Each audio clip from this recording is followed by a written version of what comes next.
euh, et fondateur. Je suis coach emploi et carrière et également fondateur de My Job, My Passion. Donc, aujourd'hui, on va parler d'un thème qui va s'intituler Comment concilier emploi et business. Donc, je vais attendre que quelques personnes se connectent. J'espère que vous me voyez bien. Donc, toutes les personnes qui vont se connecter, n'hésitez pas à mettre des pouces et puis à partager le live pour aider d'autres personnes.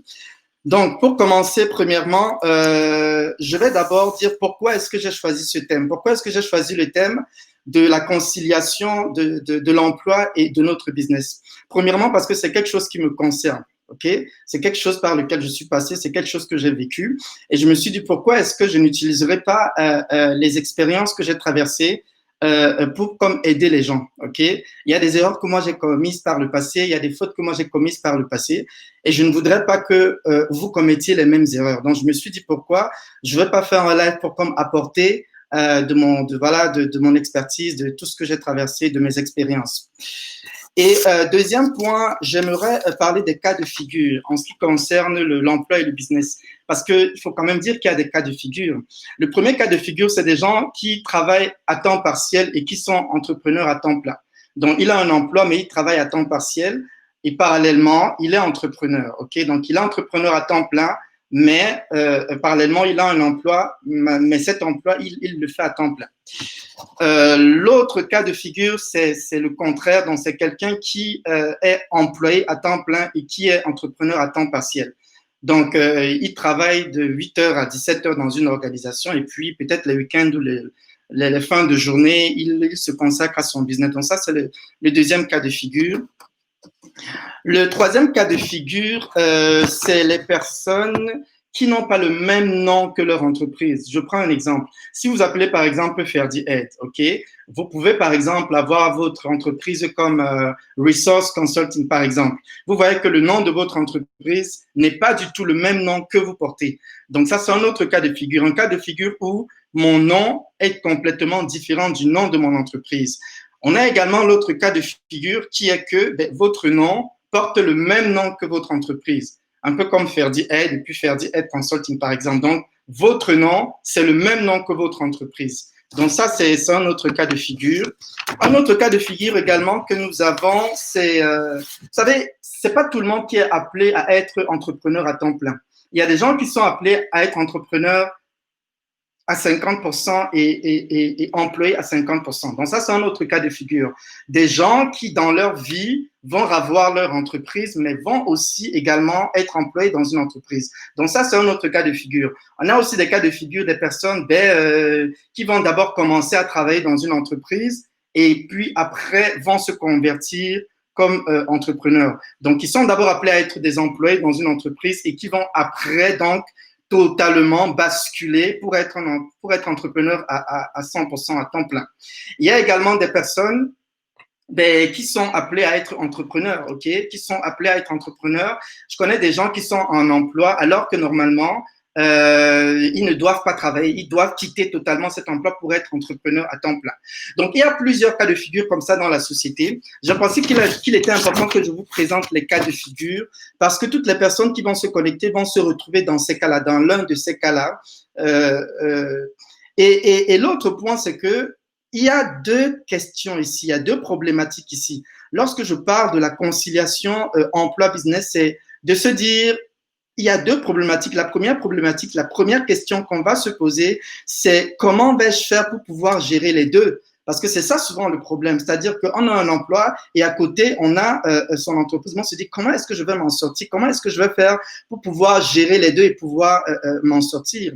L'autre question, l'autre point, c'est que comment est-ce que je vais faire pour pouvoir définitivement quitter mon employeur? Quelles sont les actions, quelles sont les stratégies que je vais mettre en place pour pouvoir devenir entrepreneur à temps plein et ne plus dépendre d'un employeur? Vous voyez un peu? Donc ça, c'est vraiment les deux questions cruciales, c'est vraiment les deux problématiques. Comment est-ce que je fais pour gérer les deux entités, mon emploi et mon entreprise? Comment est-ce que je fais pour donc définitivement quitter mon employeur et pour ne plus être employé? Donc ça, c'est les deux questions majeures que se posent généralement les personnes qui sont dans ces deux situations-là, qui ont une entreprise et qui sont en même temps employés dans une organisation. Donc, je vais aussi donner quelques conseils ici parce que il faut quand même dire que le but ici, c'est aussi de vous donner des conseils et des stratégies qui vont vous amener à progressivement quitter votre employeur. Parce que cette personne qui a d'un côté son emploi et de l'autre côté son entreprise, c'est quelqu'un qui veut dans un délai long, court ou moyen, quitter totalement son employeur pour devenir un entrepreneur à temps plein. Donc, dans ce live, je vais également vous donner, je vais vous parler de moi parce que c'est quelque chose que j'ai vécu, c'est quelque chose par lequel je suis passé. Je vais vous parler de mes expériences personnelles que vous pourrez adapter à votre cas. Donc, encore une fois, c'est pas des cas qui vont être généralisés parce que ça ne s'applique pas forcément à tout le monde, mais je vais vous parler de mes cas que vous pourrez peut-être adapter à vos cas et de se dire que voilà, je vous donnerai aussi des conseils et des astuces qui vont vous permettre de progressivement donc quitter votre employeur. Donc voilà, je vais dire encore bonjour à toutes les personnes connectées. N'hésitez pas à mettre des pouces et puis à partager le live pour aider d'autres personnes. Vous pouvez me confirmer que vous me voyez juste. Je vais juste, voilà. Donc, mon live est divisé en 15 points. J'ai 15 points, j'ai écrit tout ça hier nuit. J'ai 15 points pour mon live. N'ayez pas peur, hein, c'est des points, je vais pas m'appesantir trop sur chaque point, mais je vais quand même prendre des exemples pour vous édifier. Donc, le premier point ici, c'est vraiment lorsque vous êtes dans les deux entités, vous avez un emploi et puis vous avez votre business à côté, c'est de vous assurer premièrement qu'il n'y ait pas de conflit d'intérêt entre votre business et puis ce que vous faites. Ok, je vous prends un exemple. Moi, j'étais recruteur et puis dans mon entreprise, vous savez ce que je suis. Hein, je suis un coach emploi et carrière, donc j'accompagne les gens dans le développement de leur carrière, j'accompagne les gens dans le développement professionnel. Donc, il a fallu que je m'assure que ce que je suis en train de faire ne sera pas en conflit avec l'emploi que j'occupe dans mon entreprise. Parce que c'est très important. Il faut toujours vous assurer qu'il n'y a pas un conflit d'intérêt entre votre business et votre emploi. Parce que tant que vous n'avez pas pris ces dispositions-là, tant que vous n'avez pas réglé ça, ça peut vous rattraper tôt ou tard. OK? Un employeur ou votre manager ou votre superviseur ou votre boss peut se rendre compte tôt ou tard que, ah, mais ce garçon, en réalité, il a une entreprise quelque part. Et puis, on va aller regarder, mais c'est quoi la nature de son entreprise? On va se rendre compte que, ah, mais ce qu'il est en train de faire est en conflit avec la nature de notre business. Vous voyez un peu? Et ça peut vous causer des problèmes. OK? Donc, le premier point, c'est de vraiment vous assurer que votre business n'est pas en conflit avec votre emploi. C'est excessivement important. Moi qui vous parle, j'ai failli avoir des problèmes dans un ancien emploi, comme ça, où ma collègue avait comme partagé l'une de mes publications sur LinkedIn et mon manager est tombé dessus. Et lors d'une réunion que j'ai eue avec mon manager, elle a attiré mon attention. Elle m'a dit, Ferdi, est-ce que vous avez une entreprise? Vous voyez un peu? Et quelque part, je me suis dit, waouh, j'étais un peu paniqué parce que je ne lui avais pas dit que j'avais une entreprise à côté au départ. Elle ne le savait pas en tant que mon manager. Donc, c'est suite au partage d'une de mes publications, d'une de mes publications qu'elle a vu, qu'elle a constaté que je faisais des vidéos, que je conseillais des gens, que je parlais. Elle s'est dit, ah, mais ce gars, il faut que je vérifie bien ce gars. Il peut être là alors que, vous voyez un peu, parce que la crainte que votre manager va se dire, ah, peut-être qu'il va partir bientôt pour aller se mettre à son propre compte. Peut-être qu'il faut que je regarde qu'est-ce qu'il fait réellement. Est-ce que ce qu'il est en train de faire n'est pas en conflit avec ce que nous faisons? Donc, elle m'a appelé, on a eu un one-on-one et elle m'a dit, il faut juste vous assurer que, en fait, je lui ai expliqué finalement ce que je faisais. Hein. Elle a voulu vérifier qu'effectivement, elle a d'abord voulu comprendre ce que je faisais. Il a fallu que je lui explique clairement que ce que je fais, parce qu'elle a pensé que je recrutais aussi à l'extérieur. Elle a pensé que j'étais une petite agence qui recrutait à l'extérieur. Et elle était dans le sens de me dire que non, tu ne peux pas continuer à travailler ici si à côté tu fais aussi du recrutement en externe. Donc, il a fallu que je lui explique, que je lui fasse comprendre qu'en réalité, je n'ai pas du recrutement que je fais en externe. Ce que je fais en externe, c'est du développement de carrière et du développement professionnel. Je ne recrute pas, mais j'aide les gens à se développer professionnellement. Donc, il a fallu qu'elle comprenne bien ça. Il a fallu que je lui donne mon site, qu'elle aille regarder mon site et qu'elle s'assure que ce que je fais n'est pas en conflit avec mon emploi. Vous voyez un peu? Parce que ça aurait pu me poser un problème. Imaginez-vous, par exemple, qu'elle se soit rendue compte que ce que je fais soit en conflit avec la nature de mon emploi. Moi, ça m'aurait posé des problèmes. Donc, le premier point, c'est vraiment de toujours vous assurer que le business que vous faites n'est pas en conflit d'intérêt avec votre emploi. Ça, c'est le premier point. Deuxième point, être honnête avec son employeur. J'ai mis entre parenthèses sans rentrer dans les détails. Bon, maintenant, ça ne s'applique pas à tout le monde. Hein. C'est pas tout le monde qui va forcément, vous n'êtes pas forcément obligé de dire à votre employeur que oui, si vous êtes organisé, que ben, vous travaillez normalement toute la journée et que peut-être le soir ou le week-end, vous faites vos affaires tranquillement, vous n'êtes pas obligé. Ben, mais moi, je vous parle de mon cas, ok?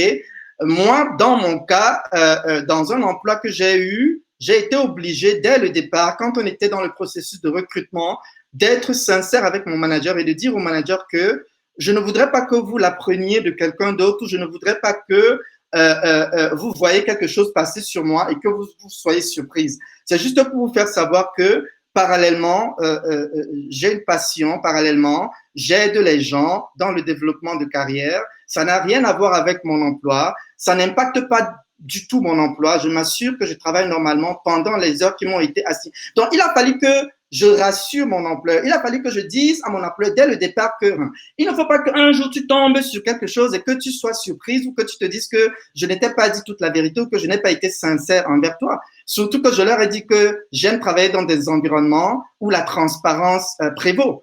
Donc, il faut être transparent jusqu'au niveau. Je lui ai dit dans le but justement, dans cette même lancée de la transparence dont je vous ai parlé pendant les entrevues, j'aimerais vous faire savoir que au-delà de mon emploi, parallèlement, j'ai cette affaire. OK? Et je vous assure, mon manager a apprécié ma transparence. Elle a dit, ah, ben c'est bien, mais qu'est-ce que vous faites? Je lui ai expliqué ce que je faisais. Je lui ai dit que c'est une passion que j'ai. Il y a un feu qui brûle en moi pour aider aussi d'autres personnes.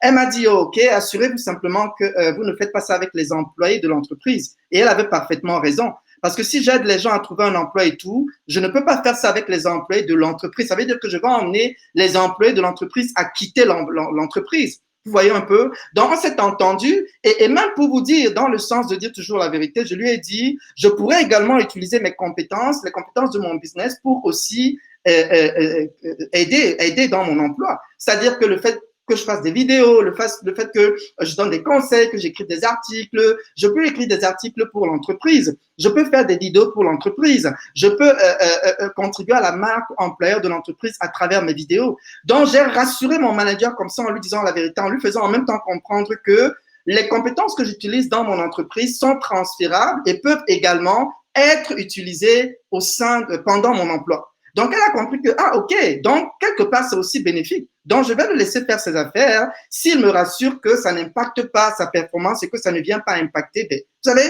donc, parfois, il vous faudra être sincère, il vous faudra être honnête avec votre employeur dès le départ pour que chacun soit OK, pour que elle soit clairement au courant de ça. Comme ça, si elle voit quelque chose passer plus tard, ou bien si quelqu'un lui vient, lui dire que votre employé Ferdi est dans la vue en train de donner une conférence, ou bien on l'a vu, qu'elle ne soit pas surprise parce que vous lui aurez déjà fait part de ça dès le départ.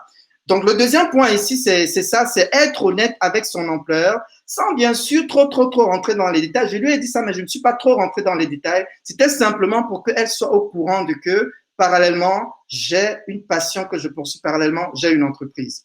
Donc ça, c'est mon deuxième point, être honnête. Mais encore une fois, comme je l'ai dit, ça ne s'applique pas forcément à tout le monde. Mais je vous recommande fortement d'être honnête avec votre employeur. Vous savez, les entreprises, aujourd'hui, les employeurs, les managers dans les entreprises aiment travailler avec les personnes qui sont sincères, aiment travailler avec les personnes qui sont ouvertes, aiment travailler avec les personnes qui sont transparentes.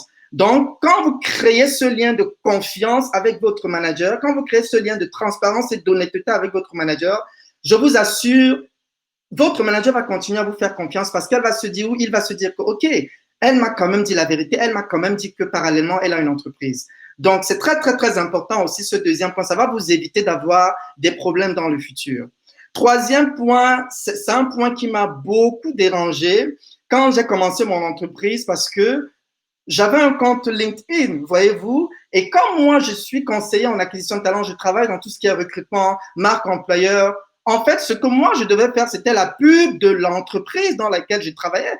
Je ne devais pas faire la pub de mon entreprise. Donc, j'étais un peu gêné parce que moi, j'avais un seul profil LinkedIn. Et il y avait des moments où je me disais, mais comment je vais faire? Comment est-ce que je vais faire? J'ai envie de publier une vidéo, mais quand je publie une vidéo, c'est la publicité de mon entreprise que je fais. Ce n'est pas la publicité de l'entreprise pour laquelle je travaille. Donc, j'étais un peu gêné et j'ai pensé à créer un deuxième compte LinkedIn. Donc, à l'heure où je vous parle aujourd'hui, j'ai un compte employé et j'ai un compte entreprise. Et toutes les personnes qui sont connectées dans mon compte employé, en fait, je vais dire tous mes collègues, tous mes managers et tout ne sont pas du tout connectés à mon compte employeur, à mon compte entreprise. Donc, j'ai un compte entreprise, LinkedIn, et j'ai un compte employé. Donc, tout ce qui est mon emploi, tout ce qui est mes employés, mes collègues, mes managers, ils sont dans ce deuxième compte-là. OK?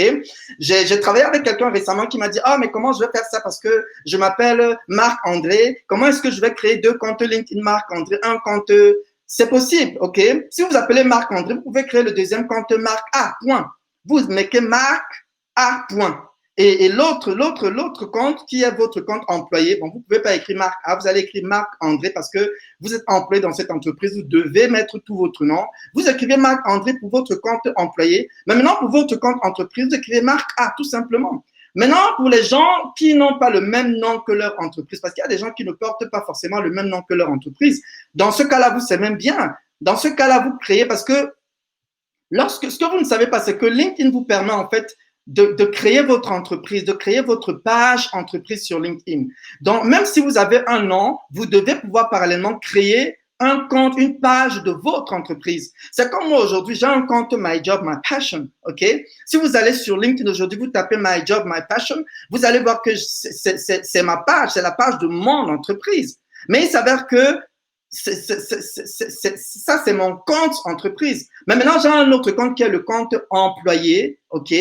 Et dans mon compte employé, j'ai utilisé mon nom légal parce que vous ne savez peut-être pas, Ferdi Ed, ce n'est pas mon nom légal. Ferdi Ed, c'est un nom que je me suis donné sur mon nom d'entrepreneur, mais j'ai un nom légal que j'utilise pour mon compte employé. Donc, c'est aussi des astuces, c'est aussi d'autres choses que vous pouvez faire pour que ça ne vienne pas vous déranger ou ça ne vienne pas négativement impacter votre emploi parce que on va pas se mentir. Il y a des gens qui ont encore besoin de cet emploi pour pouvoir faire des économies, pour pouvoir épargner et pour pouvoir progressivement, plus tard, quitter leur emploi et se mettre à leur propre compte à temps plein. Donc, c'est ça. Vous pouvez avoir deux comptes LinkedIn, mais il y a une manière de le faire, une façon de le faire. Vous pouvez me contacter en privé si vous voulez que je vous montre comment vous arriverez à faire ça. Encore une fois, ça ne s'applique pas à tout le monde. Je vous parle de mon cas.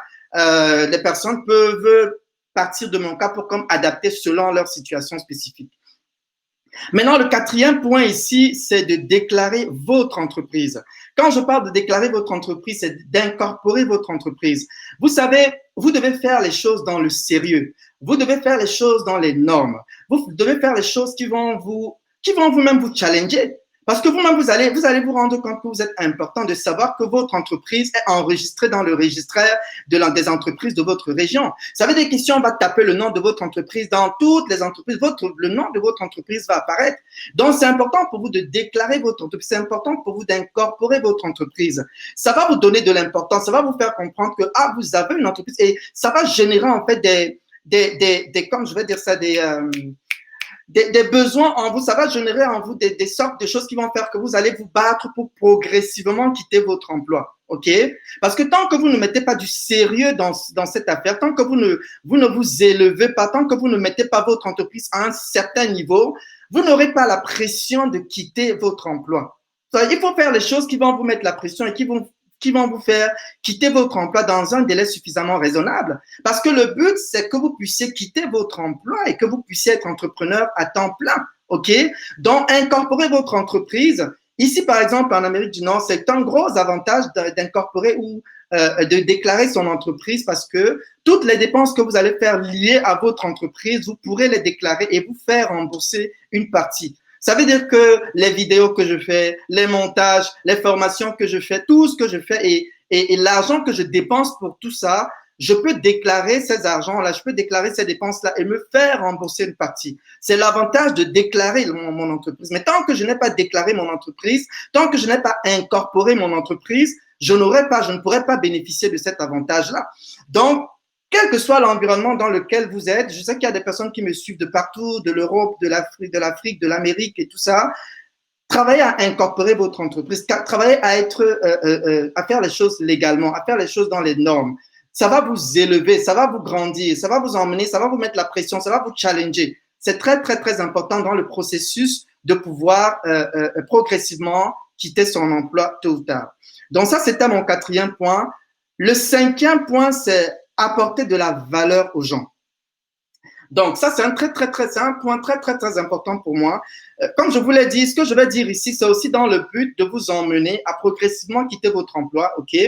Et vous allez voir que dans le mélange de tout ce que je vais vous donner comme conseil, comme astuce, vous allez voir que ça va vous emmener aussi à comprendre comment est-ce que je fais pour pouvoir concilier les deux. Parce qu'à la fin de la journée, c'est de vous dire, OK, même si je vais concilier les deux, le but, c'est quoi? Le but de cette conciliation, c'est qu'à la fin de la journée, je veux être entrepreneur à temps plein. Je ne veux pas définitivement rester à cet emploi.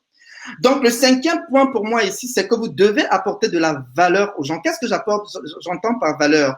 C'est que, vous savez, vous n'allez pas avoir les clients qui vont vous venir comme ça du jour au lendemain. Hein. Moi, quand j'ai commencé mon entreprise, je n'ai pas eu les clients du jour au lendemain. Mais je ne comprenais pas qu'il y avait des choses que je devais faire. Encore une fois, j'ai fait des erreurs. Aujourd'hui, je vais vous parler des erreurs que j'ai faites et que je ne voudrais pas que vous commettiez aujourd'hui. Moi, j'ai fait des erreurs où je pensais que dès le départ, quand je vais lancer mon entreprise du jour, je vais avoir des clients et puis non, ça ne marche pas toujours comme ça.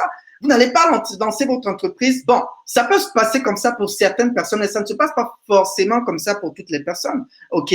Donc, ce que moi je vous dirais, c'est travailler toujours à apporter de la valeur aux gens. Travailler toujours à vous dire comment est-ce que je peux faire pour aider les gens. Regardez par exemple ce live que je fais aujourd'hui. C'est de la valeur que j'apporte aux gens. Le fait de partager des conseils aux gens, le fait de partager des astuces aux gens, quelque part, c'est de la valeur que j'apporte aux gens. Donnez quelque chose gratuitement. Vous pouvez décider de faire des promotions. Vous pouvez dire qu'aujourd'hui, j'offre 50% ou 60% de réduction sur mes offres. C'est une façon pour vous d'aider. De faire cette réduction-là, c'est une façon pour vous d'apporter de la valeur aux gens. OK? Créez-vous une chaîne YouTube où vous partagez, par exemple, des conseils, des astuces aux gens de manière gratuite. Il y a quelque chose dans votre business que vous devez donner gratuitement pour pouvoir attirer les clients vers vous. Ça, c'est automatique. Lisez les grandes personnes qui ont réussi dans le business aujourd'hui. Lisez les Grant Cardone, tous ces grands qui ont eu du succès dans le business, dans l'entrepreneuriat. Elles vont vous dire que je vais vous dire d'ailleurs ce que là, parce que je lis aussi également dans tout ce qui est entrepreneuriat. Et il y a un de ces grands justement qui a dit, you are paid in proportion to the value you bring to people. You are paid in proportion to the value you bring to people. Vous êtes payé proportionnellement à la valeur que vous apportez aux gens. Qu'est-ce que tu donnes pour pouvoir recevoir? Qu'est-ce que toi, tu donnes dans ton entreprise pour pouvoir espérer avoir les clients plus tard? Moi, je connais des gens qui sont venus me voir, qui m'ont dit, oh, coach Ferdi, moi, j'ai lancé ma boîte depuis là, mais c'est comme si, voilà, ça marche pas, j'ai pas… Mais tu dois d'abord donner. Est-ce que tu as d'abord donné? Tu sais, il y a une dame qui a fait partie d'une de mes sessions en fait, elle est venue me voir pourquoi? Parce qu'elle s'est lancée dans l'entrepreneuriat et ça n'a pas marché. Et elle est venue me voir parce qu'elle voulait retourner en emploi. Donc, puisque son entreprise n'a pas marché, elle se dit, OK, comme ça ne marche pas, peut-être il faut que je cherche un emploi en attendant. Et quand elle est donc venue me voir, on causait et elle m'a donc parlé de tout ça. Et je lui disais que, mais pourquoi est-ce que ton entreprise n'a pas marché? Elle dit, oh, j'ai tout essayé. Je lui dis non. En fait, elle était spécialisée dans l'esthétique, tout ce qui est esthétique, soins de visage, massage, soins de tout ceci. Et je lui ai dit, mais la première des choses que tu aurais dû faire, c'était d'abord de donner. Commencer par donner gratuitement dès le départ. Je lui ai dit, par exemple, tu pouvais décider que, OK, j'offre des séances de massage gratuites à 5 personnes pendant ce mois. Et ce que tu ne sais pas, c'est qu'en offrant tes services gratuitement à ces 5 personnes-là, parce que tu auras bien fait ton travail, elles vont aller parler de toi à d'autres personnes. Elles vont dire, ah, j'ai rencontré telle personne qui s'appelle Lionel. J'ai rencontré telle personne qui s'appelle Ferdi. J'ai rencontré telle personne qui s'appelle Yvan. Waouh, elle fait bien son travail. Et c'est comme ça elle va peut-être parler de vos services, de vos produits. Et c'est comme ça que, vous savez, c'est comme ça que vous allez attirer les gens. C'est comme ça que vous allez, et c'est pour ça que je dis aux gens, lorsque vous donnez de la valeur, assurez-vous de bien faire. Ce n'est pas parce que vous faites du gratuit, ce n'est pas parce que vous offrez gratuitement quelque chose que vous n'allez pas bien faire le travail. Ce n'est pas parce que vous avez offert 50% de réduction aux gens que vous n'allez pas bien faire votre travail. Il y a des gens qui offrent des réductions aux gens. Vous savez, on va dans des entreprises, on dit, OK, il y a 60% de solde. Mais parfois, dans ce solde-là, il y a des micmacs. Assurez-vous d'être honnête. Si vous dites que vous faites du gratuit, faites bien votre travail dans le gratuit que vous donnez aux gens. Parce que c'est parce que vous aurez bien fait votre travail dans la valeur que vous êtes en train de donner à la personne. C'est comme ça que vous allez créer, c'est comme ça que vous allez récolter. Vous savez, le bien, moi, il y a il y a des moments, j'ai des gens qui me contactent sur LinkedIn ou sur Facebook quand je me dis, mais ils sortent d'où ces gens? Des gens qui m'ont, ah, il y a telle personne qui m'a parlé de vous. Oh, j'ai eu votre contact par telle personne. Mais pourquoi est-ce que ces gens viennent à moi? Parce qu'à un moment donné de mon entreprise, j'ai compris qu'il fallait que j'apporte de la valeur aux gens. J'ai compris que c'est en apportant de la valeur aux gens que plus tard, je vais récolter et je vais avoir les clients qui vont venir à moi et qui vont me payer. Vous savez, quand j'ai commencé mon business au départ, quand j'avais compris qu'il fallait que je donne, j'ai commencé à offrir des services gratuitement. Et juste pour vous parler de la valeur, je vais beaucoup insister dessus parce que beaucoup de gens ne comprennent pas ça. Quand j'ai compris ça, j'ai commencé à offrir des services gratuitement. Ça, c'était au départ. Et donc, il y a une dame qui est en France qui m'avait contacté. Elle m'avait contacté en fait pour la négociation de salaire parce que elle avait elle avait été recrutée dans un grand groupe dans un autre pays et elle voulait négocier le salaire. Donc, moi, j'avais dit que j'offrais une session d'1 heure gratuitement à toutes les personnes. Et il s'avère que cette dame avait tellement de questions. Dès que je répondais à une autre question, elle me disait oui, j'ai telle question. Dès que je disais oui, quand je faisais, j'étais à bout. Et les 1 heure même que je devais offrir, finalement, je me suis retrouvé en train de faire plus de 2 heures de temps à cette femme. Quand j'ai fini de parler à cette femme, j'étais fatigué parce que j'avais beaucoup bavardé, j'avais beaucoup donné et j'étais épuisé. Et je me suis dit, waouh, mais j'ai donné de mon énergie, j'ai donné tout mon temps gratuitement à cette dame, elle ne m'a même pas payé. Mais je ne comprenais pas que j'étais en train de s'aimer. Je ne comprenais pas que j'étais en train de faire quelque chose qui va me rapporter quelque part plus tard. Et c'est comme ça que plus tard, j'ai commencé à avoir des clients. Mais j'ai commencé à avoir des clients parce que j'ai compris que, et cette dame, elle a recommandé mes services à une autre personne. Parce que au fur et à mesure qu'elle me demandait, elle me disait, j'ai une autre question, j'ai une autre question. J'aurais pu lui dire que, ben, attendez, moi, je vous ai offert 1 heure gratuite, là, ça fait plus d'1 heure. Je pense qu'il faut qu'on arrête, là, vous exagérez. J'aurais pu m'emporter et lui dire ça. Mais je suis resté disponible, je suis resté à l'écoute, je suis resté serviable et j'ai répondu à toutes ces questions. Je l'ai aidé autant que je pouvais. Et je pense que ça l'a marqué et c'est ça qui a fait qu'elle recommande mes services à d'autres personnes. Donc, ce que je vous conseillerais, assurez-vous d'apporter de la valeur aux gens.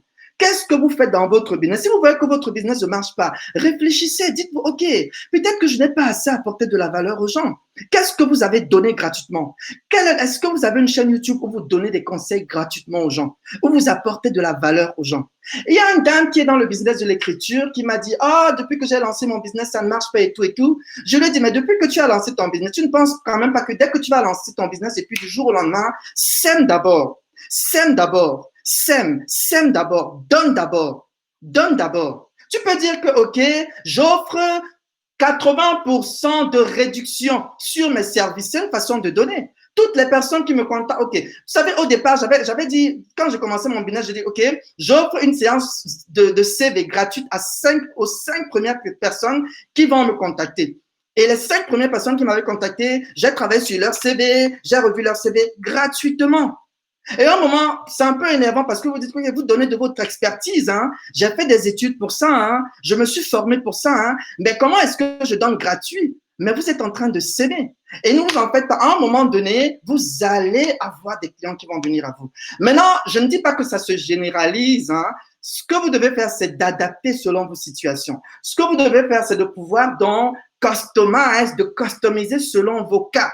Mais dans tous les cas, vous devez travailler à apporter de la valeur aux gens. C'est comme ça que vous allez créer quelque chose qui va attirer les opportunités vers vous, qui va attirer les clients vers vous et qui va attirer les gens vers vous. Parce que vous aurez été, et dans ce processus, comme je l'ai dit tantôt, même dans le gratuit, faites bien. Dans la valeur que vous donnez aux gens, assurez-vous de bien faire. Parce que c'est comme ça que vous allez avoir. Vous savez, les premiers témoignages que vous allez avoir, hein, les premiers clients que vous allez avoir, c'est les clients auxquels vous avez donné gratuitement, auxquels vous avez partagé vous vendez par exemple les bananes. Vous faites par exemple dans la vente des bananes. Il y a un monsieur qui m'a contacté, il dit oui, moi je fais dans la vente des bananes. OK, je lui ai dit OK. Est-ce qu'il y a des jours où tu dis OK, peut-être je vends 5 bananes à 100 francs. Est-ce qu'il y a des jours où tu as dit OK, au lieu de 5 bananes à 100 francs, je vais vendre 4 bananes à 100 francs et tu offres une banane gratuite aux gens?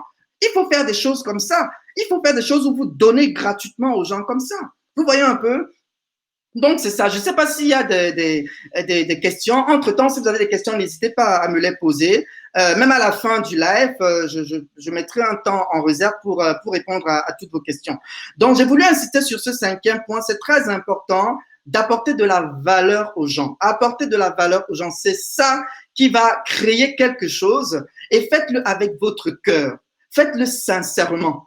quand vous aidez, aidez sincèrement, vous allez voir que tôt ou tard, vous allez récolter. Et c'est comme ça que vous allez poser des actes qui vont progressivement vous emmener à vous départir de votre emploi. Parce qu'on ne veut pas être employé toute sa vie. Hein. Donc ça, c'était le 5e point. Le 6e point, c'est vous devez savoir que vous ne pouvez pas tout donner. Je commence un peu à transpirer parce qu'il commence à faire chaud ici. Voilà. Donc le 6e point, c'est vous ne pouvez pas tout faire. Pourquoi je vous parle de ça? C'est parce que je suis passé par là. Hein. Je voulais tout faire, ok? Je voulais monter mes vidéos, je voulais monter mon site, je voulais, moi-même me filmer. Il y a des choses que vous ne pourrez pas faire. Vous voyez un peu? Et à un moment donné, vous devez déléguer. Vous savez, quand je faisais tout, j'ai eu du burn-out, j'ai eu du surménage. J'étais fatigué dans ma tête parce que je travaillais jusqu'à 2 heures du matin sur mon entreprise et il fallait que je me lève à 6 heures pour aller au travail. Et parfois, j'arrivais au travail, j'avais les yeux rouges, j'avais les yeux gonflés parce que j'avais sommeil, j'étais fatigué. Et je n'étais pas à mon plein potentiel. Je n'avais pas à être vraiment au top de ma performance parce que j'étais fatigué. Et à un moment, j'ai dit, ouf, je n'en peux plus. Et j'ai compris, je n'avais pas compris à ce moment-là qu'il fallait que je délègue. Je ne pouvais pas faire tout. Vous ne pouvez pas faire tout. Il y a des choses pour lesquelles vous n'êtes pas spécialisé. Il y a des choses pour lesquelles vous devez donner à d'autres personnes. Moi, je ne suis pas un spécialiste. Je ne suis pas un développeur. Je ne peux pas créer un site. OK? Il y a des gens qui m'ont contacté qui m'ont demandé, oh, écoute, coach Ferdi, c'est-tu toi? Est-ce que c'est toi qui as créé ton site? Ben, je ne suis pas un développeur, je ne suis pas un technicien, je peux pas créer un site. Ce n'est pas mon expertise. Mon expertise, c'est de pouvoir écrire. Les articles que j'écris, que vous voyez sur mon site, c'est moi qui les ai écrits. Tout ce que vous voyez en écriture, c'est moi. Mais tout ce que vous voyez comme le design, voilà, mettre un cadre ici, le design du site, ce n'est pas moi, c'est le travail d'un développeur. Donc, à un moment donné, vous devez déléguer. Vous ne pouvez pas tout faire. OK? Et justement, dans ce processus de délégation, travailler avec des professionnels. OK? Il y a des gens qui m'ont dit, oh, coach, ce n'est pas toujours évident parce que si on doit déléguer, il faut payer ces gens. OK? On est obligé de faire un peu tout au départ parce que on ne peut pas payer ces personnes qui vont travailler avec nous. L'une des astuces que j'ai employées par le passé et qui m'ont aidé, c'est qu'essayer de faire des échanges avec des gens. Si vous voyez que ça va vous coûter de l'argent et tout, essayez de faire des échanges. Vous pourrez par exemple dire un peu comme ce que j'ai fait avec une amie. Je lui ai dit, OK, elle m'a dit, oh, écoute, il y a ma cousine qui se cherche un emploi. Je dis, OK, moi, je vais aider ta cousine gratuitement. Elle ne me paye pas. Et parallèlement, parce qu'elle est photographe, mon amie, parallèlement, j'ai besoin des photos pour mon entreprise.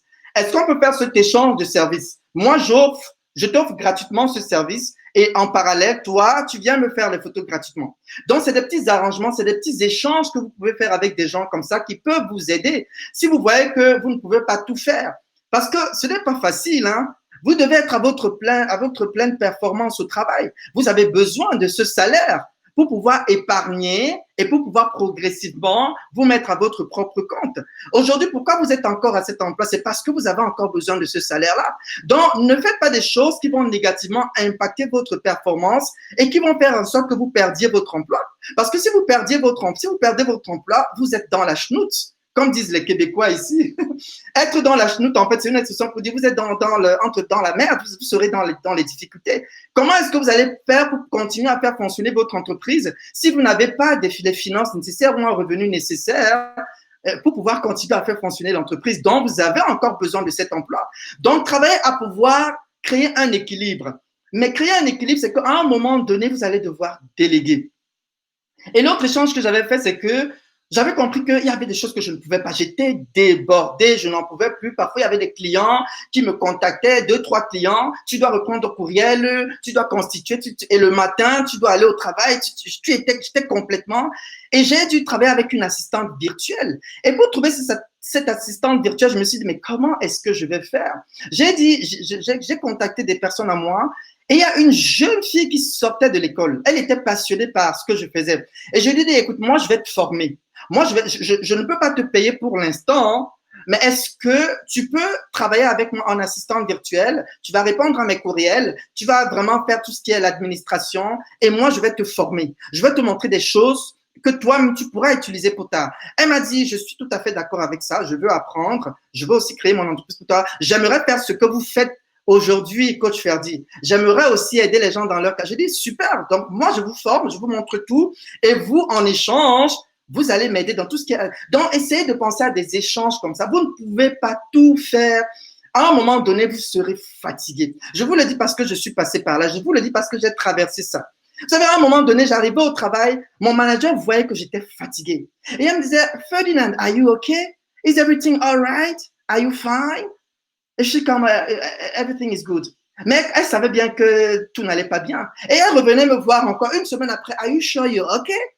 Et j'étais obligé de mentir à des moments pour lui dire, non, j'ai quelques problèmes personnels, quelques problèmes familiaux. Elle me dit, oh, je comprends. Vous savez, mais en réalité, je mentais.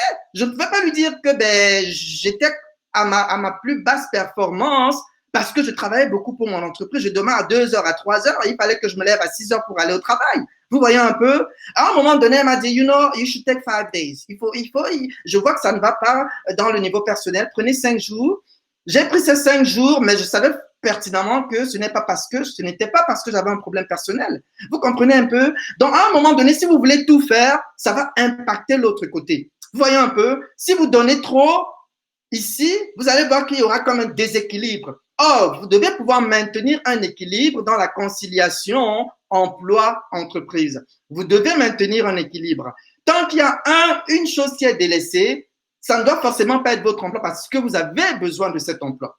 Vous voyez un peu? Donc, voilà un peu les astuces que je peux vous donner. Travaillez à faire des échanges comme ça, ça peut effectivement vous aider. Donc, dans le prochain point que j'ai pour vous, c'est le 8e point. Le 8e point, voilà, ça c'était le 6e point. Le 7e point, c'est vous ne pouvez pas mettre tout votre argent dans une même banque. Parce que ça, c'est aussi une erreur que j'ai commise par le passé. J'avais mis tout mon argent dans une même banque. Tout mon argent, l'argent de l'entreprise rentrait dans la même banque. Le salaire, l'argent de mon emploi rentrait dans la même banque. Non. Le conseil que je vous donnerai ici, c'est vous devez avoir un compte pour votre entreprise, un compte pour votre emploi. OK? Donc, vous devez avoir un compte bancaire dédié à votre entreprise et un autre compte dédié à votre emploi. OK? Cela vous permet d'avoir une bonne capacité d'emprunt. Vous devez, parce que à un moment donné, vous allez devoir faire des emprunts à une banque pour pouvoir peut-être investir dans votre business. Vous allez peut-être tomber sur une énorme opportunité qui va faire passer votre business à un autre niveau et vous aurez besoin des fonds. Vous n'aurez peut-être pas des fonds vous n'aurez peut-être pas les fonds là à ce moment-là.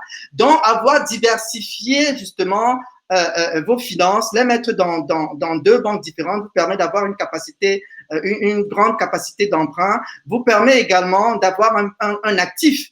Un actif parce que quand vous ouvrez un compte dans une autre banque, vous avez des cartes de crédit, vous pouvez avoir des marges, vous avez des capacités d'emprunt et plus vous avez des capacités d'emprunt, plus vous pouvez investir dans votre entreprise. Donc ça, c'est l'une des erreurs que j'ai commises par le passé. J'avais tout mon argent dans une seule banque alors que il fallait que je diversifie justement mes rivières financières. Il fallait que que j'ai un compte dédié pour mon entreprise et un autre compte bancaire dédié pour mon emploi. Donc ça, c'est également très important. Ça va vous aider dans votre capacité d'emprunt. Ensuite, le 9e point que j'ai pour ce live, je vais vous dire de faire du sport et puis de manger sain. Pourquoi est-ce que je parle de faire du sport et de manger sain? Je le dis parce que à un moment donné, vous avez besoin d'énergie. Vous avez besoin d'énergie pour gérer votre entreprise et pour gérer votre emploi. Ce n'est pas évident. Il y aura des moments où vous êtes fatigué. Vous avez de la famille, vous avez des enfants, vous avez une épouse, vous avez le travail, ensuite vous avez votre business. À un moment, vous serez oh my God, parce que vous serez débordé. Donc, comment est-ce que vous allez faire pour pouvoir générer en vous une dose d'énergie? Comment est-ce que vous allez faire pour pouvoir générer en vous une dose de motivation? C'est en faisant du sport, OK? Faites du sport, développez une routine où vous allez faire des exercices. Développez une routine où vous allez manger sain, manger les légumes, manger des fruits, buvez beaucoup d'eau. C'est des choses qui vont vous donner de l'énergie, c'est des choses qui vont vous permettre d'être physiquement au top pour pouvoir gérer les deux. Parce que ce n'est pas toujours évident, Je vous dis, ce n'est pas toujours facile. Moi, il y a des moments où j'étais tellement fatigué que je me dis, waouh, j'ai besoin de 2 semaines de congé. Mais vous ne pouvez pas prendre 2 semaines de congé parce que le business doit continuer à rouler. OK?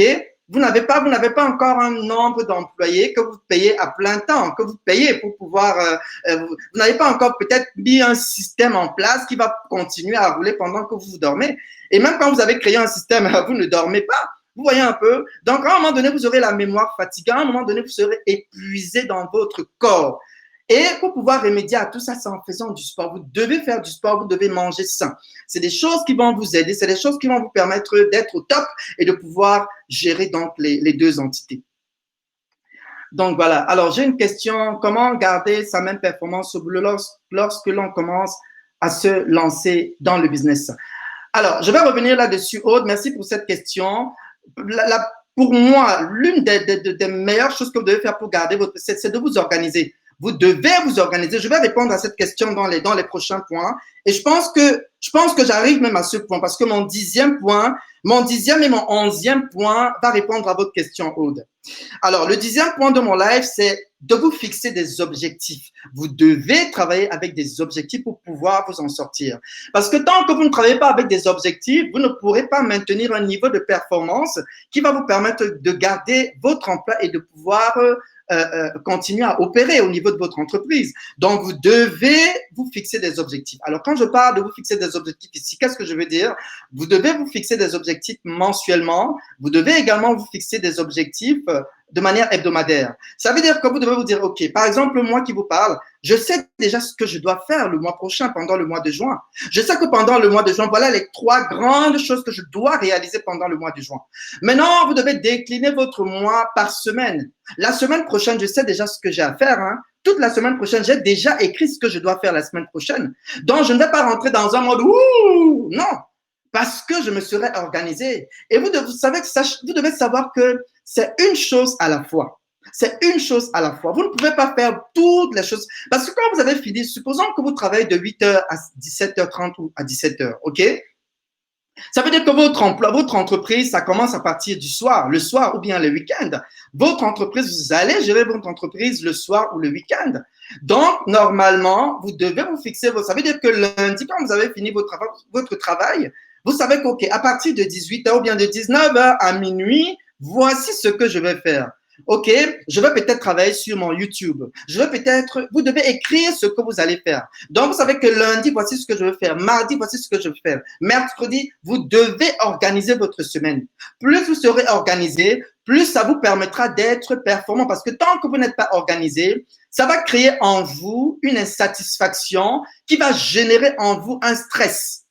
Ah oui, comprenez bien, ça répond à votre question, Aude. Tant que vous ne travaillez pas avec des objectifs, ça va générer en vous un désordre, ça va générer en vous un manque de une insatisfaction qui va créer un stress et qui va vous emmener à ne pas être à votre top, à votre pleine performance, à votre emploi. OK? Donc ça, c'est l'une des choses que vous devez faire. Travaillez toujours avec des objectifs. Dites-vous que, OK, le travail est fini à 17h. De 18h à 20h, je me donne 2 heures pour faire ça. OK? Peut-être que vous prenez 1 heure de pause. Moi, parfois, il y avait des moments où je travaillais peut-être de 19h à 20h et je dormais. J'allais dormir peut-être, de 20h, je sais pas moi, à 21h30. Je dormais 1h30 de temps. Et peut-être de 21h30 jusqu'à 1h du matin, je continue à travailler. Donc, vous devez vous fixer des objectifs comme ça. Vous vous dites, OK, de telle heure à telle heure, je vais faire telle chose. De telle heure à telle heure, vous fixez des objectifs. Travailler avec des objectifs, ça va énormément vous aider. Ensuite, le 11e point, vous devez être discipliné, organisé et strict avec vous-même. Alors, lorsque je parle de discipline et d'organisation ici, c'est que vous devez avoir une routine quotidienne, OK? Qu'est-ce que vous faites? Vous devez vous dire, OK, de telle heure, chaque jour, je fais ceci. Chaque jour, je fais cela. Quand je me lève le matin, voici ce que je fais. Quand vous devez avoir une routine et respecter ça. Vous savez, je vais vous dire, ce live que je fais aujourd'hui, là, je n'avais pas forcément envie de faire ce live, Je n'avais pas forcément envie de faire cette vidéo live aujourd'hui, mais parce que ça fait partie des objectifs que je me suis fixés. La discipline voudrait que ce que vous avez décidé de faire, vous le faites, même si vous n'avez pas envie de le faire. Même si vous n'avez pas envie de le faire, vous le faites parce que c'est ce que vous vous êtes donné comme objectif, c'est ce que vous avez décidé que vous allez faire. Donc, vous le faites. Donc, soyez discipliné, soyez strict avec vous-même. Si vous avez dit que je dois faire telle chose de telle heure à telle heure, faites-le. Et justement, être discipliné, organisé, strict avec vous-même, vous allez comprendre que en le faisant, vous n'allez plus répondre à tous les appels. C'est-à-dire que il y a des personnes qui vont vous appeler. Vous n'êtes pas obligé de répondre à tous les appels. Hein. Vous n'irez plus à certains endroits. OK? Vous n'allez plus écouter certaines choses sur Internet parce qu'il y a des choses qui ne vous apportent rien sur Internet. Hein. OK? Il y a des moments où moi, je mets mon téléphone de côté. Hein. Je le mets je prends mon téléphone, je le mets dans ma chambre et puis je suis à mon bureau, je travaille à la maison. OK? Je dis pendant 2 heures, je ne touche pas à mon téléphone.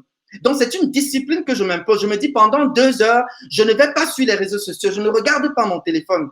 Mais ce n'est pas évident parce qu'on a toujours un peu envie d'aller sur son téléphone, voir un peu ce qui se passe sur Facebook. Oui, telle chose s'est passée. Quand vous allez arriver à un certain niveau dans l'entrepreneuriat, mes amis, vous allez comprendre que time is money. Vous n'allez plus gaspiller votre temps, vous allez gérer votre temps de manière vraiment différente. Vous n'allez plus passer votre temps parce que quand vous allez vous dire que de 20h à 21h, je dois faire, vous pensez que si vous donnez cette discipline-là, vous n'allez pas vouloir que quelque chose vienne vous déranger pendant ces 1 heure-là. Même si c'est votre père qui vous appelle pendant ces 1 heure-là, vous ne prenez pas le téléphone, vous allez rappeler votre père après. Donc, c'est de développer une discipline, c'est de développer une routine, c'est de développer une sorte d'organisation et d'être strict avec vous-même. De vous dire, OK, voilà, je suis invité avec des amis, je ne vais pas aller parce que j'ai telle chose à faire. OK? Vous devez être strict. Vous ne devez pas dire oui à tout. OK? Vous devez dire non à certaines choses dans votre vie pour pouvoir progressivement optimiser l'emploi et l'entreprise.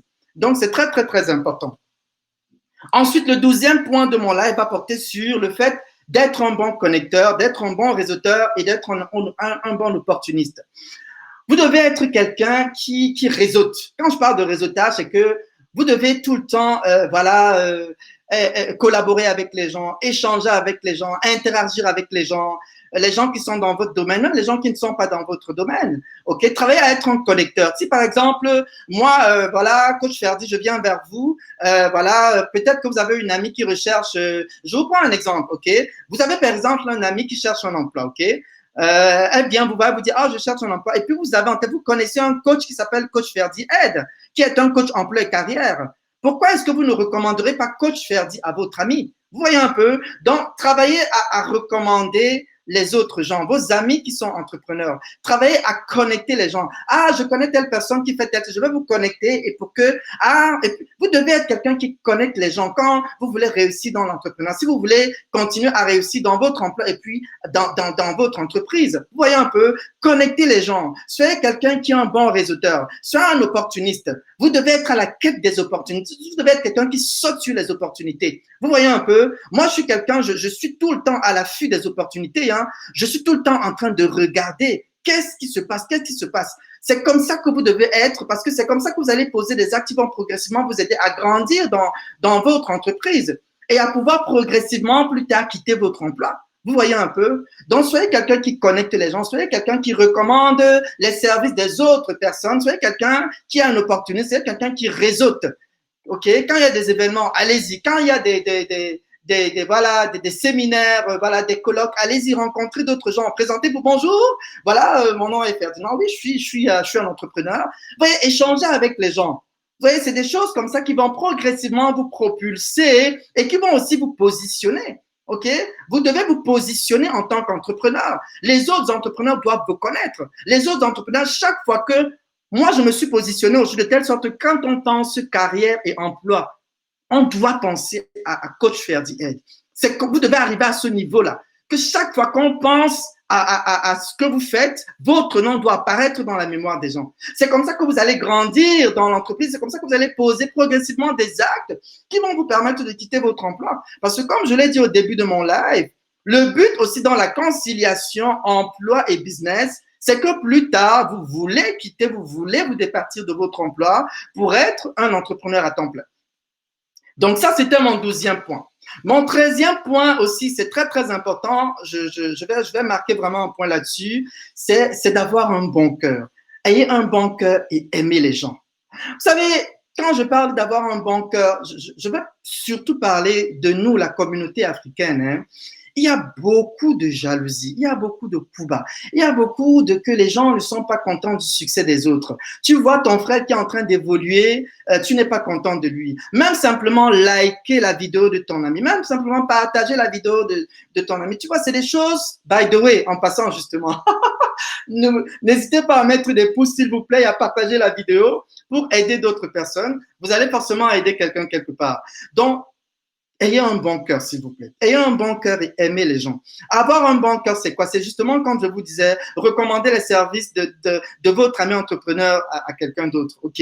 Célébrez les succès. Soyez content du succès des autres. Ne faites pas le mauvais cœur, parce que c'est ça aujourd'hui, nous, l'entrepreneuriat. C'est ça aujourd'hui, nous, la communauté africaine. On est trop dans le mauvais cœur. Il y a une amie qui m'a contacté. Oh, perdu, je vais laisser tomber. Cette histoire ne marche pas. Je pense que je vais être employée toute ma vie. Elle a commencé à rentrer dans des négativités. Je lui ai dit, mais qu'est-ce qui ne va pas? Elle dit, non, c'est pas possible. Comment est-ce que tu peux voir que sur une publication que je fais, j'ai 4000 vues et sur 4000 vues, j'ai seulement 10 likes. Donc, sur 4, supposons que ce soit les vues organiques. OK. Sur les 4000 vues, réduisons 2000. Sur 2000 vues, elle a 10 personnes qui likent sa publication et elle est énervée. Et elle est énervée, elle veut laisser tomber. Elle me dit non, mais c'est tout ça, parce que les gens vont regarder tes affaires, ils ne vont même pas liker, ils ne vont même pas partager ta vidéo. Pourquoi?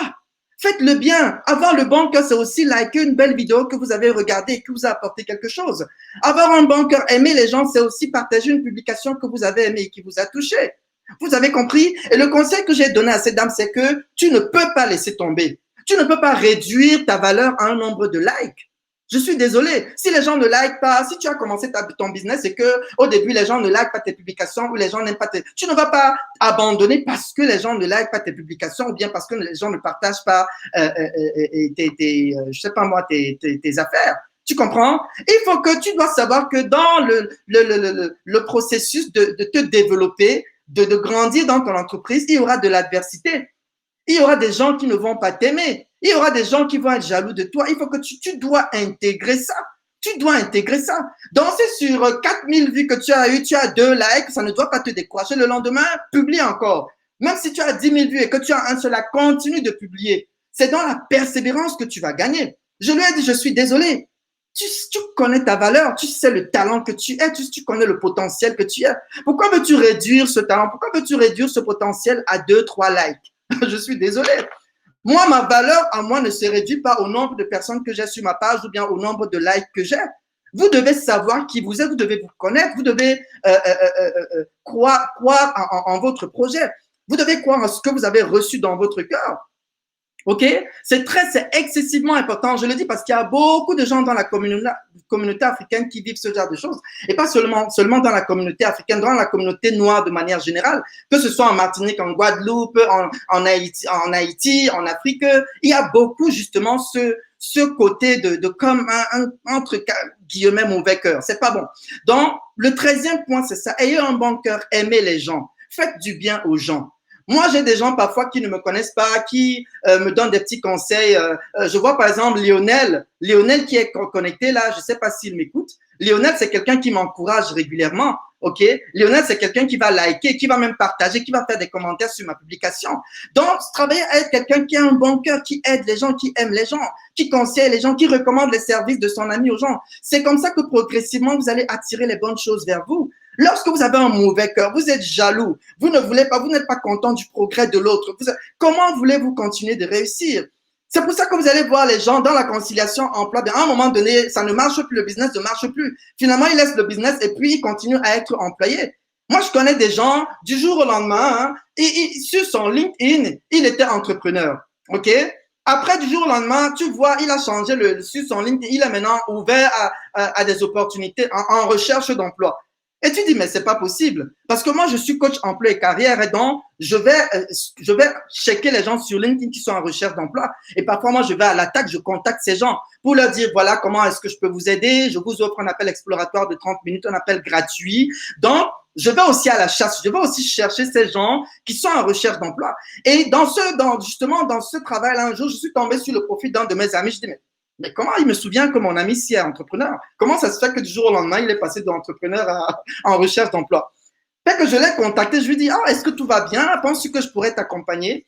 Il me dit, Ferdi, il faut qu'on s'appelle, il faut qu'on se parle. Et quand on se parle, il me dit, finalement, Ferdi, cette histoire-là, ça ne marche pas, ça n'a pas marché, finalement, j'ai dû laisser. Parce qu'à un moment donné, mais le problème que, tu sais, ce même ami-là, ce même gars-là, c'est quelqu'un au début qui me critiquait, je vais vous dire la vérité. C'est quelqu'un au début qui me dit, ah, écoute, Ferdi, il y a cette histoire de coaching que tu fais, c'est sur Internet. Tu aides les gens à trouver un emploi. Ben, si moi je veux faire un CV, je fais sur Google, je tape comment faire un CV, et puis j'ai tout ça. Vous savez aussi, dans le processus de vous construire, là, d'écouter pour les voix externes, hein, parce qu'il y aura des voix externes qui vont venir pour vous décourager. Combien de fois ai-je voulu laisser tomber les amis? Combien de fois ai-je voulu baisser les bras? Combien de fois ai-je voulu dire que ben, cette histoire, finalement, sachez que ce que vous faites, même s'il y a 1000 personnes qui le font déjà dans le monde, vous aurez votre particularité. Vous aurez votre spécificité. Vous aurez votre unicité. C'est pour ça qu'il est important d'être authentique dans ce que vous faites. Soyez authentique, soyez dans la vérité, soyez vrai dans ce que vous faites. Si vous écoutez les voix qui vous disent, ah ben, toi, tu fais dans la vente de bière. Toi, tu vois bien que c'est répandu. Tout le monde fait ça. Dis donc, c'est un marché qui est saturé.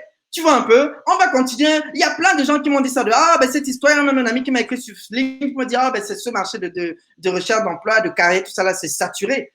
À un moment, je me suis même dit, vous aurez des doutes, à un moment, hein. Vous aurez des doutes, vous allez vous dire, oh, ben, mais n'écoutez jamais ce genre de voix-là. Foncez, ok? Si vous avez un message, si vous avez une forte conviction en vous de créer ce business-là, allez-y. Allez-y et ne écoutez pas les voix qui vont vous dire que ça ne marche pas. Oh, il y a plein de gens qui font ça. Donc, vraiment, vous aurez votre particularité, vous aurez votre spécificité. Et c'est cette particularité, c'est cette spécificité-là, c'est cette authenticité-là qui va attirer les gens vers vous, qui va emmener les opportunités vers vous. Mais pour que les gens soient attirés vers vous, pour que les opportunités viennent vers vous, vous devez être dans la vérité, vous devez être dans l'authenticité, vous devez être justement l'honnêteté. Vous comprenez un peu? Donc, c'est très important. Travailler à avoir un bon cœur. Juste, je prends l'exemple de cet ami parce que c'est un ami qui était contre moi au départ, qui me critiquait, ok, qui trouvait que voilà, je dois laisser tomber, qui n'était pas, voilà, qui était contre moi au départ. Mais après, j'ai balayé tout ça et je me suis dit, ok, je vais pas garder rancune, je vais oublier. Vous voyez un peu? Donc, travailler à avoir un bon cœur, travailler à aimer les gens, ça va excessivement vous aider. Vous savez, quand vous allez faire le bien, quand vous allez aimer les gens, plus vous allez générer en vous vraiment du bien-être, vous serez heureux. Et vous avez besoin d'être heureux pour performer à votre emploi. Vous avez besoin de générer en vous des ondes positives pour aussi performer dans votre business. OK? Parce que si vous êtes tout le temps en train de faire des choses qui vont générer des ondes négatives, ça va faire en sorte que vous n'allez pas être performant tant dans votre emploi que dans votre business. Donc, vous devez faire des choses qui vont générer en vous des doses de bonheur, des doses vraiment de tonus, des autres, voilà, des choses qui vont vous booster, qui vont vous challenger, qui vont vous donner le courage de continuer à avancer. Vous voyez un peu, c'est très, très, très important. Ensuite, le 14e point, c'est l'intégrité. Ah oui, l'intégrité, c'est excessivement important. Dans l'intégrité, je vais parler de l'authenticité, je vais parler de l'honnêteté, je vais parler de l'humilité, je vais parler de l'excellence. Quand je parle de intégrité ici, si vous avez dit que vous faites une réduction de 50%, respectez les 50%, je vous en prie, et faites-le bien. Si vous avez dit que vous offrez 30 minutes gratuits à des gens, respectez ça et faites bien. Si vous, l'authenticité, c'est tout ça. L'authenticité, l'intégrité aussi, c'est de vous dire, si vous travaillez et que vous êtes en même temps entrepreneur, ça veut dire que quoi? Ça veut dire que peut-être de 8h à 17h30, vous êtes en emploi. Et respectez les 8 heures de travail. Tu savais, je vous dis ça parce que moi-même, je suis passé par là. Hein. Pendant les 8 heures de mon employeur, je travaillais aussi pour mon entreprise. Parce que là, mon entreprise me donnait la possibilité de travailler de la maison. Donc, pendant que je travaillais de la maison, pendant les 8 heures, voilà, j'avais 1 ou 2 clients, voilà, je faisais aussi. Mais à un moment donné, j'ai reçu un message en moi qui m'a fait comprendre que, quelque part, ce n'était pas de l'honnêteté. Quelque part, c'était un peu du vol. Parce que je suis payé 8 heures de temps. Ça veut dire que sur les 8 heures de temps, si je prends 2 heures de temps je vole 2 heures de temps pour travailler pour mon entreprise, quelque part, je ne suis pas intègre.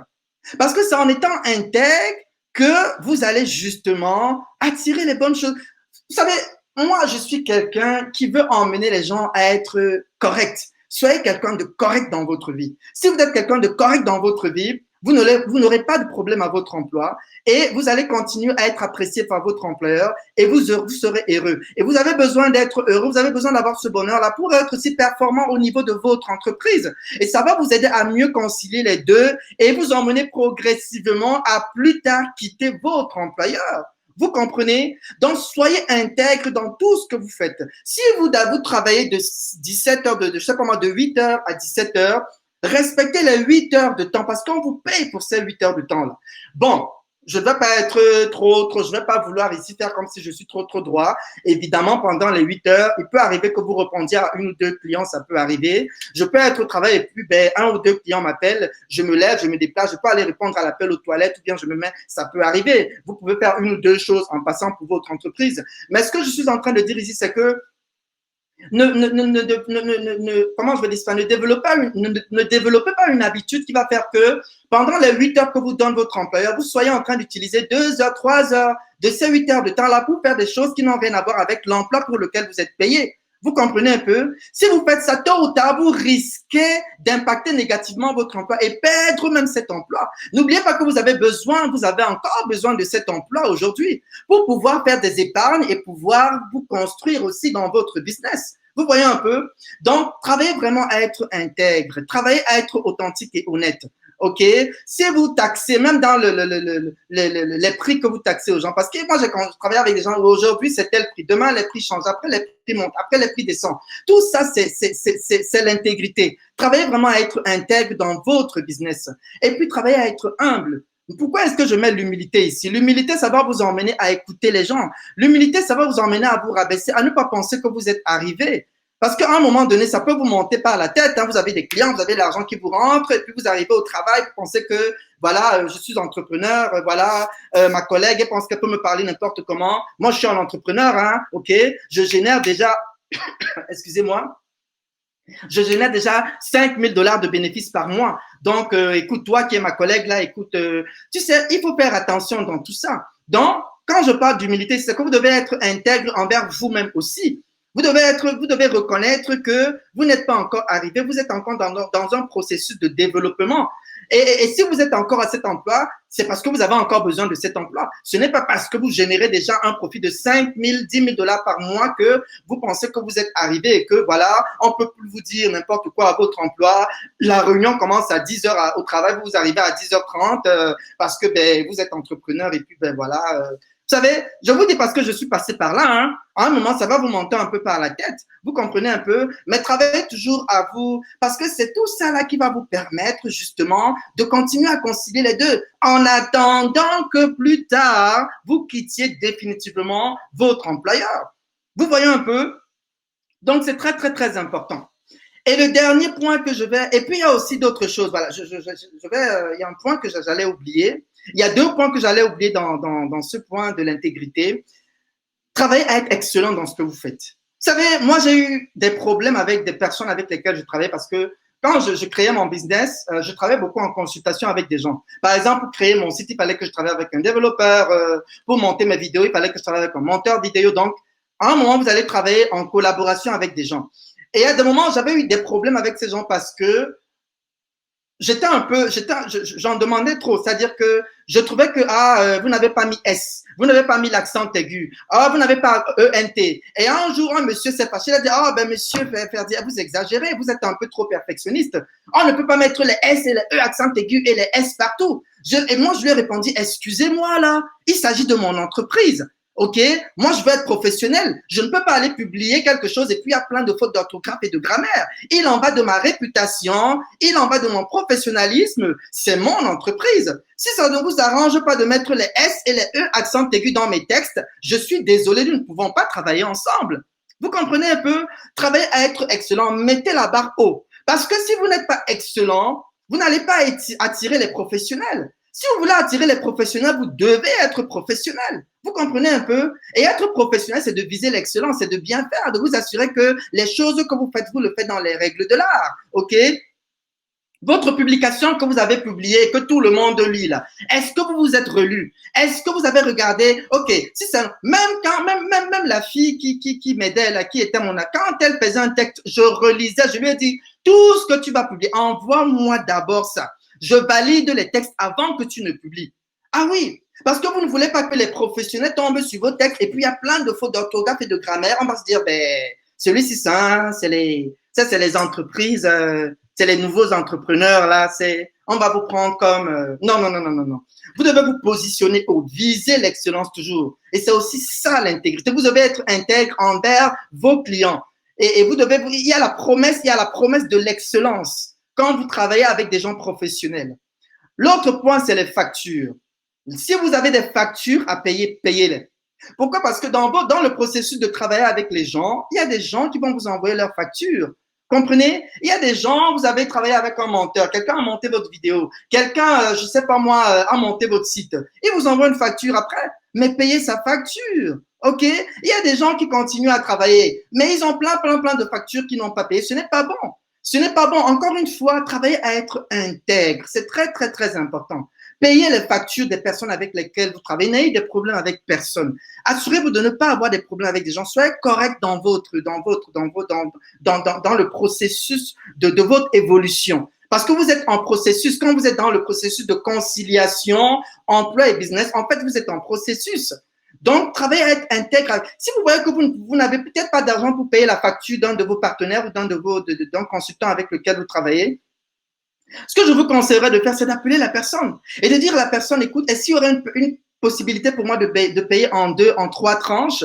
Est-ce que je pourrais payer plus tard? Est-ce que tu peux me donner du temps? Voyez comment vous pouvez trouver un entendement, comment vous pouvez trouver un consensus avec la personne. Mais ne restez pas silencieux, ne payez pas la facture de la personne. Vous voyez aussi ça va aussi toucher l'intégrité. Donc, assurez-vous d'être intègre au niveau avec les clients, assurez-vous d'être intègre avec vos partenaires, les gens avec lesquels vous travaillez autour de vous. C'est très important et ça va vous aider dans le processus de la conciliation de votre emploi et de votre entreprise. Le dernier point que j'ai, évidemment, on va toujours dire oui, moi, mais